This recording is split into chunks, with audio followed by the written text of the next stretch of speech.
Welcome to XRP Insights.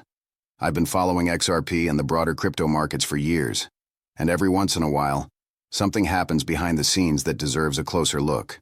And this week, something major happened. But it slipped quietly under the radar. A $500 million deal involving Ripple, Wall Street institutions, and private investment firms just moved forward, and the details reveal far more than the headlines suggest. So today, we're going to break down what this $500 million bet really was, why it matters, and what it signals about where XRP may be heading next. Here's what actually happened. Ripple entered into a structured agreement with a major Wall Street trading firm to purchase up to $500 million worth of XRP over time. This wasn't a retail purchase. It wasn't an exchange buy. It was a private institutional transaction, negotiated directly, outside of public markets.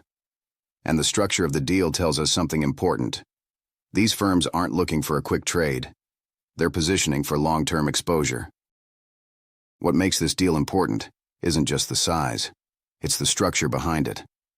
Ripple didn't simply sell a large amount of XRP to a trading firm. The agreement was set up so the purchases happened gradually, over time, and at market-driven prices. That means the institution isn't trying to speculate on short-term volatility. They're building a position quietly, in a way that doesn't move the market and doesn't attract attention. Deals like this usually happen when a firm wants long-term exposure, not a quick trade. And when institutions choose this kind of structure, it often signals that they see value in the asset's future utility, not just its price today. So what does a structured long-term purchase like this actually signal? It tells us that institutions are no longer treating XRP as a speculative token.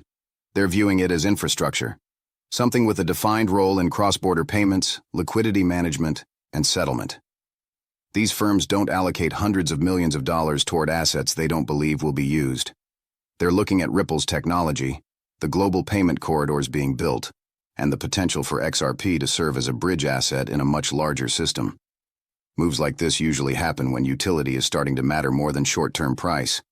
And that's why this deal stands out, because it reflects a shift in how major financial players are thinking about XRP's future.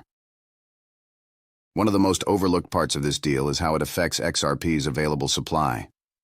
A structured purchase agreement means a portion of XRP is being absorbed gradually, off the open market, by a single institutional buyer. That reduces circulating liquidity without creating sudden spikes in price. For everyday investors, this kind of accumulation is easy to miss. But for institutions, it's a strategic advantage, because they can build a position quietly while supply becomes slightly tighter over time. And in an asset like XRP, where utility-based demand could increase in the future, changes in liquidity can matter more than most people realize. But this $500 million bet also raises a bigger question. What are these institutions preparing for? At this scale, they're not responding to daily price moves or short-term news.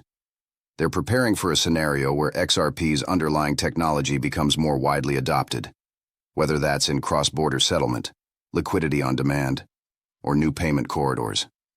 When a firm commits this level of capital, they're thinking years ahead. They're looking at regulatory clarity developing in major markets. They're watching partnerships expand, and they're anticipating a future where assets like XRP could play a defined role in financial infrastructure. This doesn't guarantee any specific outcome, but it does tell us that some of the biggest players in finance are quietly positioning themselves well before the broader market catches on. This deal isn't about predicting a short-term price move. It's about understanding how major financial firms behave when they see long-term potential. They position early, they accumulate quietly, and they do it long before the broader market pays attention. And while none of this guarantees a specific outcome, it does give us a clearer picture of how XRP is being viewed by institutions today, not as a hype-driven asset, but as technology with a possible role in future financial infrastructure. For long-term investors, that's the part worth paying attention to. If you found this breakdown helpful, feel free to like and subscribe so you don't miss the next update. I cover XRP and the broader market in a way that's simple, honest, and easy to follow, without the drama or hype. Thanks for watching, and I'll see you in the next one. This video is for informational purposes only, and is not financial advice.